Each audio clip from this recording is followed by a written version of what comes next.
Hello there! Ever since I told people to send me their deepest desires and video ideas, I've received a ton of messages both on Discord and YouTube, so let's look at them. Yeah, for example, this one by a user called Fuzzy. Dab for 1000 subs. Well, what about this one by a different user? My earwax is gone thanks for this video. Well, there must be something in this huge pile of obviously only comments, right?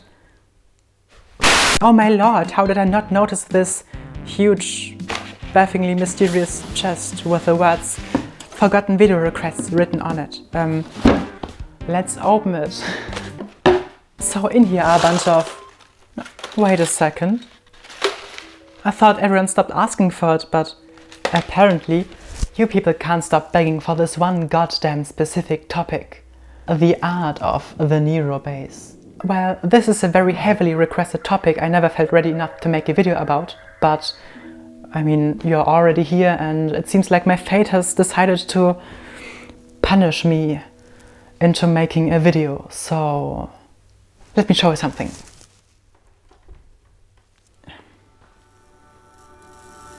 Oh, it does that sometimes.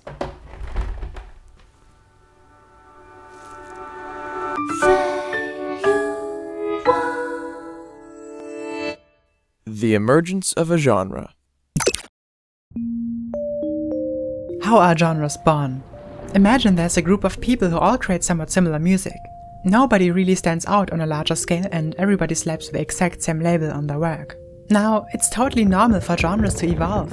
People come up with new ideas and musical concepts all the time, and other people get inspired by it and adapt to the changes in the industry and all of that. So the bubble follows. But sometimes people get so creative and inventive with their new concepts that it deviates from the original values and definitions of a genre and, well, bursts out of the bubble. Then people start giving this new stuff a name and thus a new genre has been born. All of this sounds like a lovely and solid concept, but the reality is as often much more complex, nuanced and blurry than that. I mean, of course people want to stick out, have different styles in the same genre and just experiment a lot. Anyone can just come up with a new name and label their music with it, but when do we cross the point at which other people start recognizing that label as a new genre instead of just your own musical weird style? Well, there is actually no answer to this because it's a weird grey area and we just accept some genres as legit established genres and go on with our lives. Just like many other concepts, the acceptance of certain genres is just the result of society and the nature of human trends, so it can't be precisely tracked and defined with solid and hard boundaries. Many genres also overlap a lot with other genres and it makes things just even more complicated and... As you can see, the reality of genre terminology is way too complex for us humans to fully understand and comprehend. I'll draw a little graph for you, 1 second. It's a mess, it's a huge fucking mess. Now some of you might say, hey Wangle, what about machine learning? I bet computers can put our music way better into categories than us puny humans, and yes, there are plenty of approaches on this, but after spending many nights reading through these tediously fancy research papers, I can without a doubt conclude that it's such a fucking mess.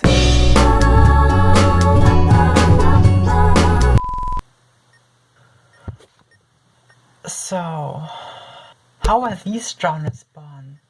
Like, how was Neurofunk born? How was Neuro Hop and Neuro Step born? Explain. Okay, so I usually would start answering this question by looking at an already established and existing genre and tracking down the roots from there, how it evolved and changed and all that, but I feel like slapping the word neuro in front of an existing genre is kind of a different case. It's not the same, you know? In a way, Neurohop is still glitch-hop but with more interesting basses. Neurostep is still dubstep but with more interesting basses, and Neurofunk is mainly drum and bass but with more interesting basses. I'm pretty certain that these neuro genres are still mostly their old respective genres but with a large focus on bass design. Please keep in mind that this is not the real definition of these genres, but it's still a good mindset to work with, especially if you want to describe what all of this neuro stuff is really about. Motion.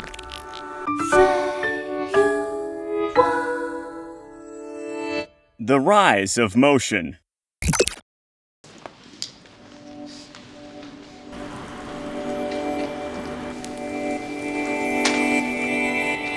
We live in a world in which the online presence of super fast beat making, music production with harsh time constraints and minimalist challenges is pretty prominent.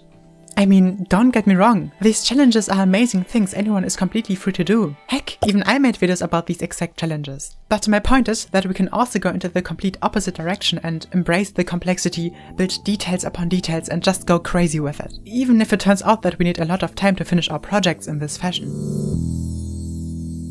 In the world of the neuro genres, this complexity is not equally spread into all aspects of the music, but it is especially focused onto, as you may have guessed, the basses. In the early days of neuro music, that being somewhere around 1997, the artists of that genre were aiming to make extremely harsh and aggressive basses. I think that's the right term for it.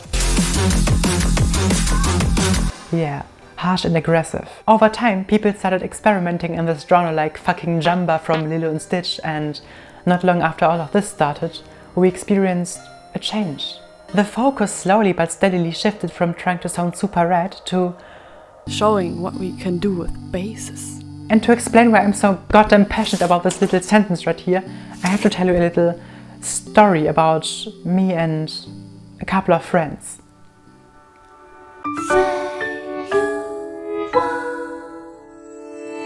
The meaning of bass. About once a week, usually on weekends, a few people from my family and some friends meet up over at our place. We play games, chat about random stuff and generally just hang out and enjoy ourselves. And while we do share many similarities, we are also pretty different in our very own ways. One of these lovely people is my cousin Andy. Andy is, I asked my sister to explain his personality and her only response was, he's very direct. When he dislikes something, he will say it out loud, and he generally doesn't give a care about anything in the world. And I'm pretty used to him not really caring about anything that I work on whenever he happens to be in my room and I'm editing a video, for example. But one time, when he arrived early and no one else was at home, he stuck around in my room and asked questions, like genuine questions about the video, and he even wanted to know what some of the jokes in the video were about. And at one point, he just slowly turned to me and asked a question that literally stuck with me up until now. What is the bass even for?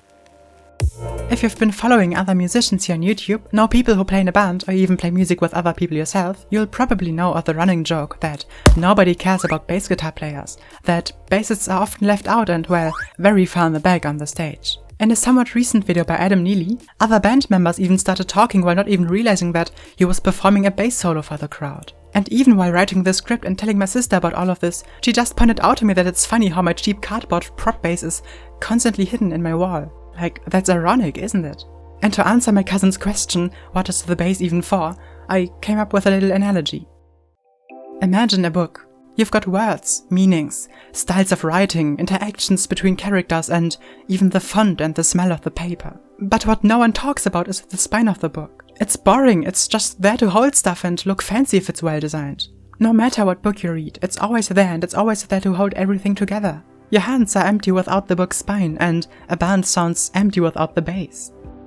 And to get all the way back to the beginning of this stupid little thing, when we slap neuro in front of a word, we don't just say that our basses are neatly designed and good sounding and all that, but we imply that we care about the bass. Many artists whose work exists in these genres even use the term bass design when talking about their craft to imply that there is indeed an incredible amount of love put into the little low-frequency worlds they create with their own hands.